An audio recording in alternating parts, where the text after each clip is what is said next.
అన్నా అది గొడ్డలు కాదన్నా పెన్ను, ఏంటి అలా పట్టుకున్నావు? సారీ రా, అలవాటు అయిపోయి ఇటు కదా పట్టుకోవాలి. ఎవరురా నువ్వు ఇంత టాలెంటెడ్ ఉన్నావు? అన్నా 5 సంవత్సరాలు ఆంధ్రప్రదేశ్లో కొట్టేసిన కమిషన్ వివరాలా, లేకపోతే అమ్మ జిల్లాలకు ఎగ్గొట్టిన ఆస్తుల వివరాలా? దాని గురించి మాట్లాడబాకరా. నెక్స్ట్ మన గవర్నమెంట్ వస్తుంది కదా, ఇప్పుడున్నటువంటి వాళ్ళ పథకాలు పెట్టారు కదా, అవన్నీ ఎలా మార్చాలని చూస్తా ఉన్నా. మంచి థాట్స్ వస్తున్నాయి, అందుకే రాస్తున్నా. కొత్త పథకాల పేర్లు దొరికినాయనా? ఎస్, చెప్పు. ఇప్పుడు అన్నదాత సుఖీభవ అనే పథకానికి మన గవర్నమెంట్ వస్తే ఏం పేరు వస్తుంది?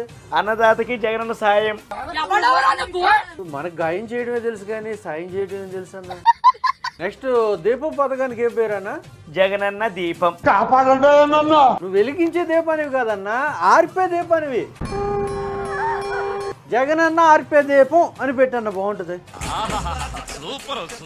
గొప్ప పథకం యువతకి. గొడ్డలి పోట్లు, ప్రగతికి మెట్లు. పెద్ద మాట అన్నాడు సార్. అలా కదన్నా, గంజాయి చేతికి గొడ్డలి భవిష్యత్తుకి అని పెడదామా? బాగుంది.